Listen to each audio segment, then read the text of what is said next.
Assalamualaikum warahmatullahi wabarakatuh. Berjumpa lagi dengan dari channel yang senantiasa menemani teman-teman semua dalam mempersiapkan apapun gitu ya teman-teman ya. Oke, kali ini kita akan bahas tentang uji kompetensi ya. Uji kompetensi untuk kenaikan jabatan atau UKKJ dan UKPJL atau uji kompetensi untuk perpindahan jabatan lainnya. Nah, khususnya untuk kita kali ini adalah untuk UKKJ yang kita akan bahas gitu ya teman-teman ya. Lalu kira-kira apa saja yang menjadi kisi-kisi dari UKKJ Guru 2024? Ini tentunya soal-soal ini untuk PNS ya, untuk kenaikan jabatan ya.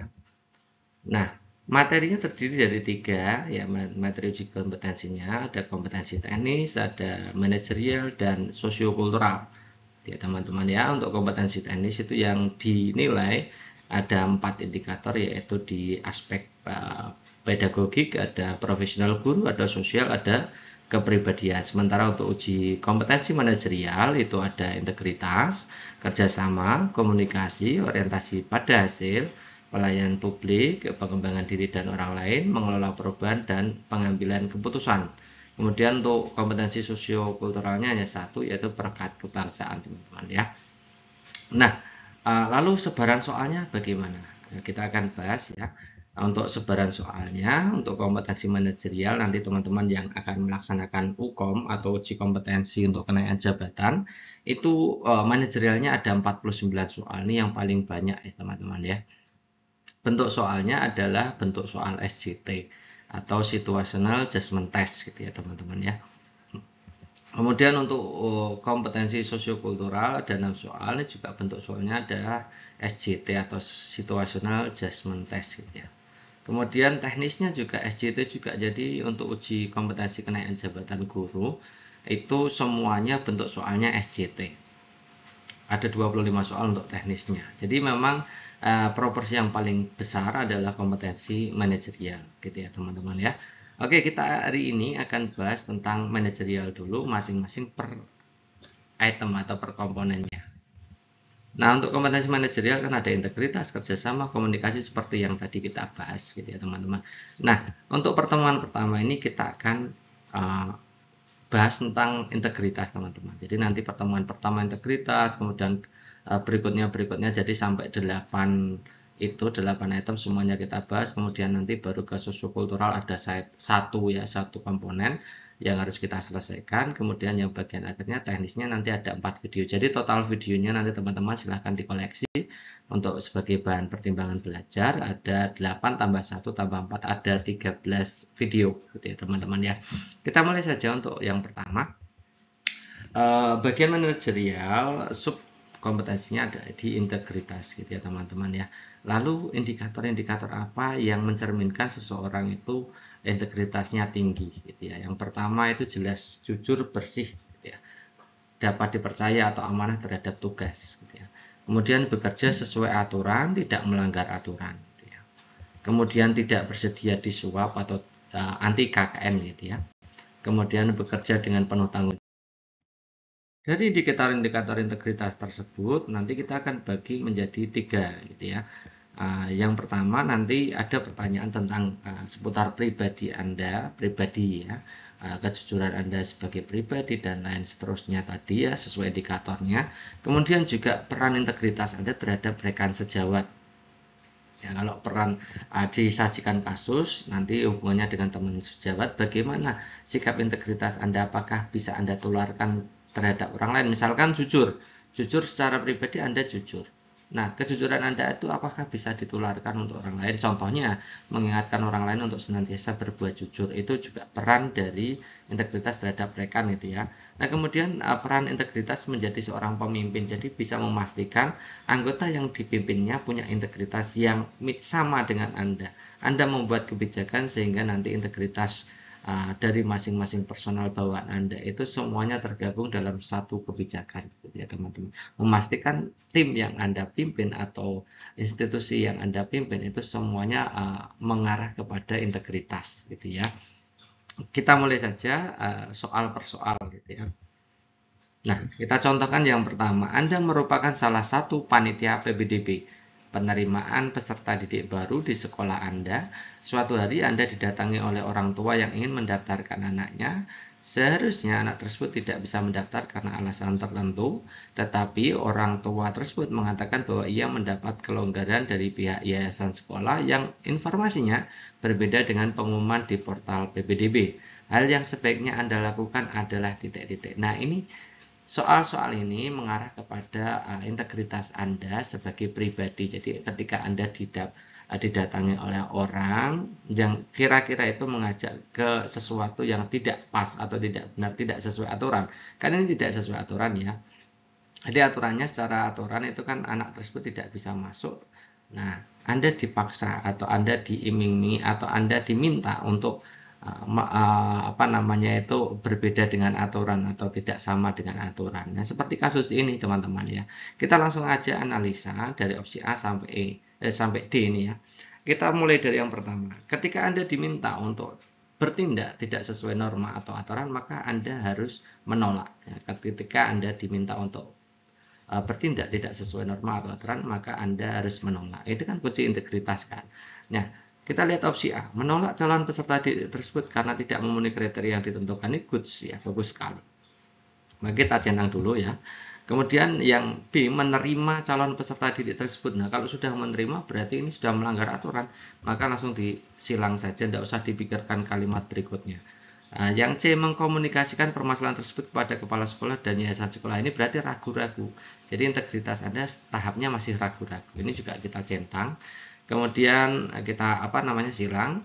Kemudian yang D, meminta orang tua tersebut melampirkan bukti. Ini juga mendukung kegiatan tersebut kan berarti kira-kira mendukung ya, menuju ke arah mendukung. Jadi ini juga kita silang.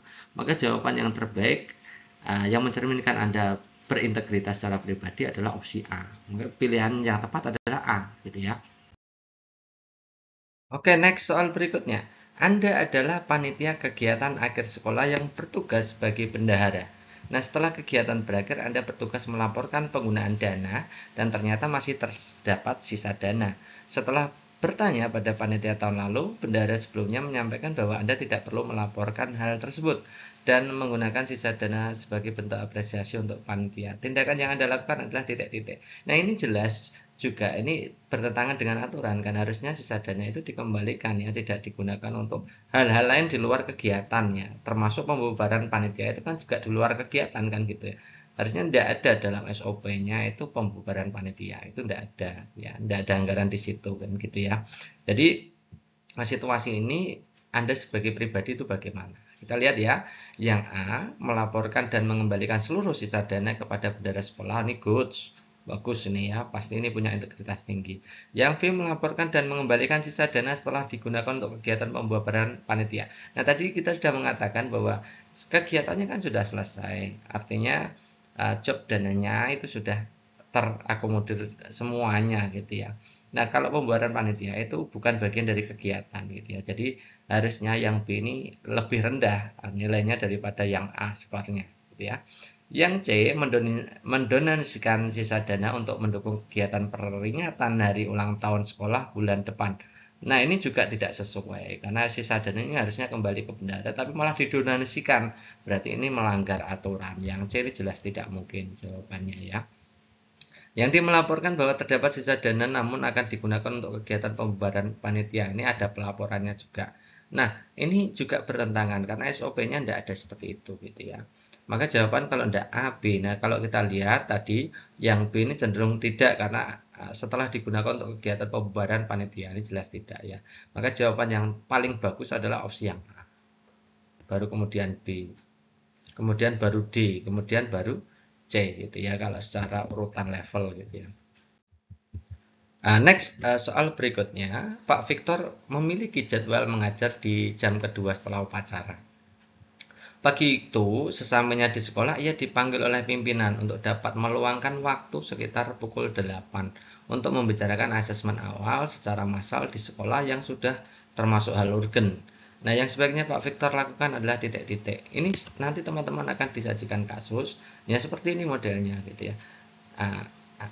Pak Victor kan punya jadwal mengajar, jadi kewajiban utamanya bertanggung jawab terhadap proses pengajaran.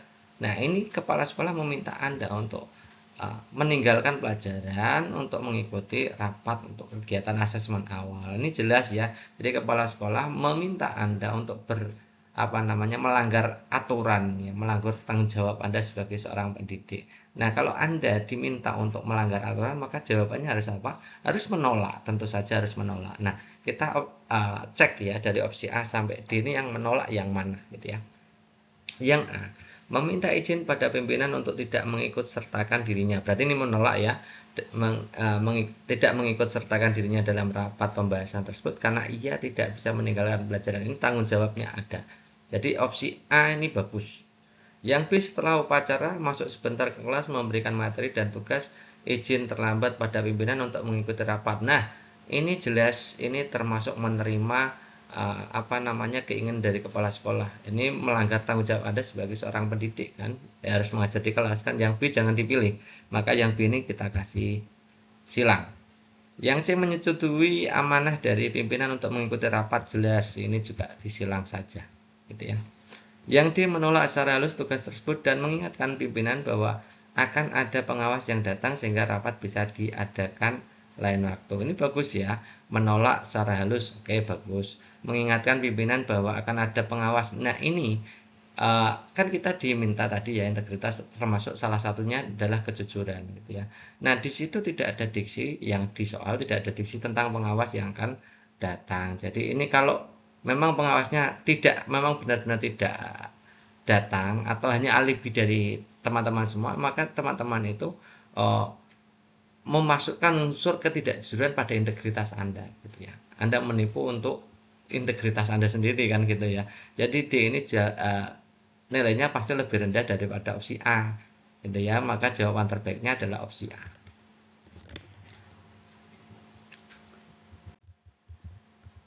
Next berikutnya, Anda memiliki hubungan yang baik dengan Pak Adi semenjak menjadi rekan tim pengajaran. Selama bekerja sama, Pak Adi sering keluar sekolah untuk menyelesaikan urusan pribadi. Nah, ini ada pelanggaran aturan ya, tidak sesuai aturan gitu ya. Ia menginformasikan kepekerjaannya hanya kepada Anda dan pergi saat pekerjaan sedang luang saja, sehingga tidak melalaikan tugasnya. Suatu hari kepala sekolah menanyakan kesan Anda selama bekerja dengan Pak Adi. Yang Anda lakukan adalah titik-titik. Nah, ini di mana teman-teman nanti akan disajikan suatu kasus di mana kasus tersebut menceritakan bahwa ada teman Anda yang melalaikan tugas kewajibannya, gitu ya. Melalaikan, termasuk hanya waktu luang untuk pergi, ini kan juga termasuk pelanggaran aturan ya. Maka apa yang Anda sampaikan kepada kepala sekolah harusnya kan tetap menyampaikan apa adanya kalau dia pergi kan gitu ya. Ya, kita lihat yang opsi A, menyampaikan kepergian Pak Adi secara umum saja. Berarti ada yang disembunyikan. Nah, kalau ada yang disembunyikan, ada perbuatan yang melanggar aturan kok disembunyikan. Jelas yang opsi A tidak benar. Kita kasih silang. Kemudian menyebutkan setiap kebaikan Pak Adi yang Anda ketahui untuk membangun citranya, ini juga tidak pas pasti ya. Yang C, menjelaskan secara rinci sesuai dengan situasi Pak Adi yang sebenarnya. Nah, sering keluar namun tidak melalaikan tugas. Ini berkata apa adanya, jujur gitu ya. Ya, C bagus sekali. Yang D, sebatas menyampaikan bahwa Pak Adi bekerja dengan baik, tidak melalaikan tugas. Ini kalau sebatas menyampaikan seperti ini berarti ada yang disembunyikan, tidak diceritakan secara detail. Maka ada yang disembunyikan dari pelanggaran-pelanggaran yang dilakukan oleh Pak Adi. Maka jawaban terbaiknya pasti opsi C.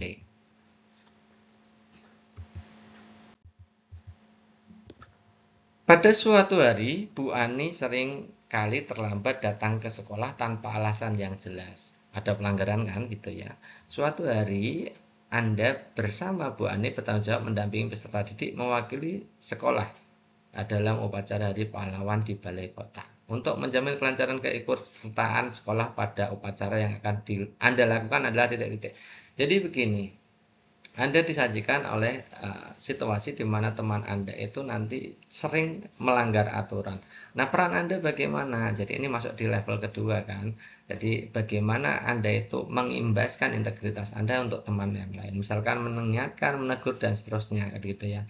Kita lihat opsi pilihan gandanya.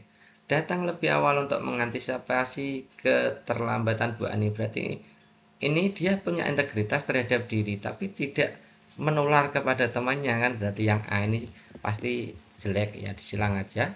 Yang B mengajak Bu Ani untuk hadir di sekolah lebih awal. Ini berarti integritasnya mengimbas kepada Bu Ani kan gitu ya.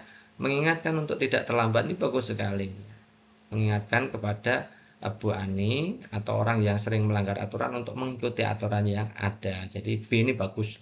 Yang C mengingatkan kembali jadwal upacara besok kepada Bu Ani. Ini juga bagus, tapi lebih bagus yang B tentunya. Nah, mempercayai Bu Ani mampu mengatur waktu dan tidak datang terlambat. Nah, percaya itu bagus, tapi di situ terlihat ya, sering kali terlambat, gitu ya. Maka harus diingatkan, gitu ya. Jadi D ini jauh lebih rendah daripada C, jauh lebih rendah lagi di B ya. Jadi jawaban terbaiknya adalah opsi B.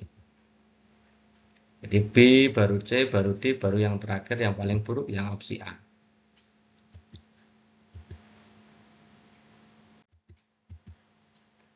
Hari ini BMKG atau Badan Meteorologi, Klimatologi dan Geofisika ya, mengeluarkan peringatan cuaca buruk hujan badai hingga 3 hari.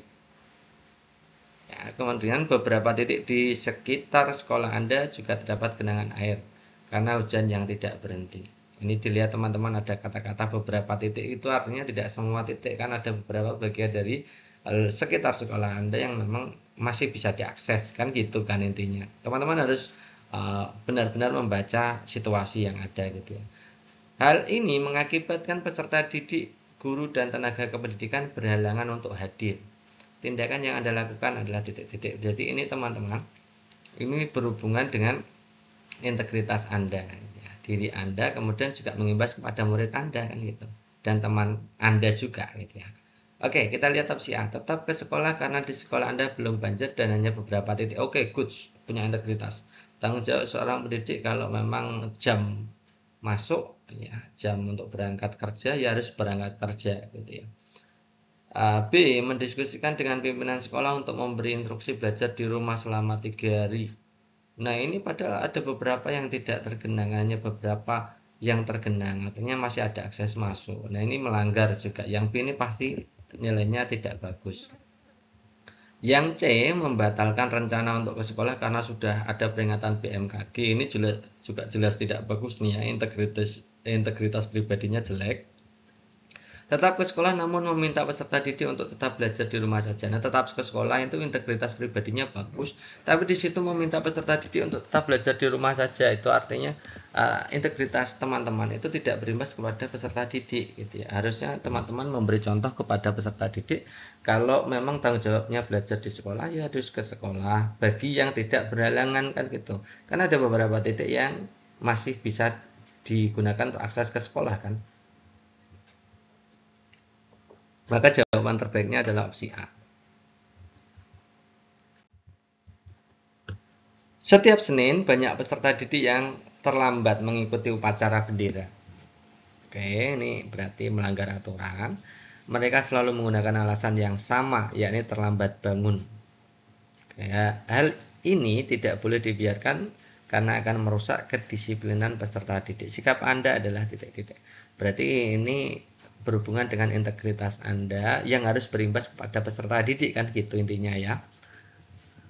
A. Memberikan hukuman untuk hormat kepada bendera merah putih hingga jam sekolah berakhir. Nah, teman-teman dilihat ini. Ini kelihatannya bagus, tapi di situ dilihat bahwa kewajiban dari peserta didik, hak untuk dari peserta didik itu belajar, kewajiban dari guru mengajar. Nah, kalau teman-teman membiarkan anak itu untuk hormat kepada bendera sampai jam berakhir, itu kewajiban Anda bagaimana sebagai pendidik mengajar. Hak anak untuk belajar bagaimana? Jadi ini yang A ini jelas mengajar untuk mengajarkan integritas dengan sesuatu yang bertentangan dengan integritas itu sendiri kan gitu ya.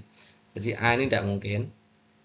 Melarang peserta didik untuk mengikuti jam pelajaran ini juga itu hak peserta didik dan kewajiban Anda mengajar kan gitu ya. Jadi ini juga tidak baik ya. Mengajarkan integritas tapi dengan cara yang anti integritas kan gitu. Yang C, memberikan nilai yang paling rendah kepada mata pelajaran yang Anda ampu. Nah, ini juga tidak integritas. Yang D, meminta untuk memberi pernyataan tidak mengulang keterlambatan di hadapan seluruh peserta upacara. Ini good ya, bagus sekali. Jadi jawaban D ini mengcover dari pertanyaan itu. Jadi jawaban yang terbaik ya opsi D ini. Next berikutnya, Pak Adi memiliki kebiasaan buruk. Setiap berbincang dengan rekan guru lain, ia menggunjingkan ketidakmampuan peserta didiknya di kelas.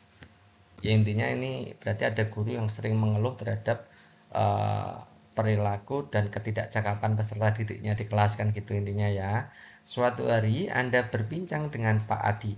Ia mulai melakukan kebiasaannya. Artinya menggunjingkan atau apa namanya itu mencemooh muridnya karena ketidakmampuannya terhadap Anda ya. Tindakan yang Anda lakukan adalah titik-titik. Jadi ketika Anda menjumpai ya, ketika Anda dihadapkan pada situasi ini, ada orang yang menggunjingkan, artinya perbuatannya tidak baik kan. Kalau tidak baik harusnya kan mengingatkan. Kalau Anda punya integritas secara pribadi harus mengimbas kepada orang lain ya. Yang A mengingatkan Pak Adi bahwa bergunjing adalah tindakan tidak terpuji goods ya. Mendengarkan kebiasaan Pak Adi seperti rekan guru lainnya. Nah, kalau mendengarkan kebiasaan Pak Adi berarti Anda tidak punya integritas kan? Nih, menegur Pak Adi agar tidak merendahkan peserta didik ini bagus sekali ya. Kalau mengingatkan dengan menegur, bagusan yang menegur gitu ya. Karena di situ sudah jelas bahwa itu merendahkan peserta didik gitu ya. Ini juga bagus. Yang D mengalihkan topik pembicaraan karena Anda sudah jenuh. Ini harusnya diingatkan ya, tidak beralih ya. Ini jadi tidak. Maka jawabannya kalau tidak A, C. Ya, bagus mana antara A dan C? Bagus yang C teman-teman ya. Menegur Pak Adi agar tidak merendahkan peserta didik. Nah, kalau mengingatkan Pak Adi bahwa bergunjing adalah tindakan tidak terpuji, efeknya kepada peserta didik yang mana gitu ya. Jadi jawaban yang terbaik ya opsi C ini ya teman-teman ya. Pekan depan akan dilaksanakan rapat kenaikan kelas. Salah satu peserta didik yang merupakan anak saudara kandung Anda atau keponakan Anda berarti ya, terancam tidak naik kelas. Nah, hal ini karena peserta didik tersebut tidak pernah masuk kelas, juga memiliki sikap yang kurang sopan dengan semua guru. Nah, sikap Anda adalah titik-titik. Ini diuji pribadi Anda punya integritas apa tidak. Nanti jelas ya secara aturan bahwa ponakan Anda tersebut akan tidak naik kelas dengan aturan sekolah. Maka sikap Anda bagaimana? Kita lihat opsi A. Menyuruh ponakan Anda untuk meminta maaf. Artinya integritas Anda tidak berimbas kepada ponakan Anda ya, minta maaf untuk diberikan kebijakan kan artinya uh, apa ya? Mengajarkan ponakan Anda untuk tidak bersikap integritas ya. Tidak bersikap jujur ya. Mau mengakali aturan kan gitu intinya. Yang A ini jelas kita silang. Membuat keputusan sesuai dengan hasil musyawarah dengan guru lain tanpa memberi intervensi goods ya. Ini bagus yang B. Punya integritas tinggi. Tidak mau uh, mengintervensi terhadap keputusan guru atau dewan guru ya. Menyarankan guru-guru untuk mempertimbangkan kembali ini jelas tidak punya integritas. Kemudian memaksa guru-guru agar ponakan Anda tetap naik ini jelas lebih buruk lagi. Maka jawaban yang terbaik adalah opsi B. Nah itu teman-teman untuk pembahasan dari soal-soal UKKJ atau uji kompetensi kenaikan jabatan. Nah teman-teman kalau mau belajar lebih lanjut ya, belajar secara total bentuk-bentuk soalnya, teman-teman bisa uh, memesan buku ya, memesan bukan buku ya, e-book ya, memesan e-book yang dari Majanel sudah buatkan e-book khusus untuk UKKJ gitu ya. Dulu dari Majanel sudah membuatkan e-book untuk P3K, kemudian PPG, Pretest, UP, dan lain-lain. Sekarang untuk kali ini kita demi untuk teman-teman ya, untuk persiapan pelaksanaan UKKJ atau uji kompetensi kenaikan jabatan dari Majanel juga meluncurkan e-book ya. E-book itu buku elektronik ya teman-teman, bentuknya subfile, teman-teman bisa belajar di situ dengan mudah, dengan HP juga bisa digunakan gitu ya, bisa diputar gitu ya. Teman-teman yang ingin ya berminat untuk membeli e-book UKKJ Guru PNS 2024, silakan pesan ke admin dari My Channel, harganya 50.000. Nomornya hanya satu-satunya di ini teman-teman ya, 085 712 166 998. Silakan dicat aja gitu ya teman-teman ya. Nah, itu dulu teman-teman untuk pembahasan kita kali ini. Terima kasih atas perhatiannya. Wassalamualaikum warahmatullahi wabarakatuh.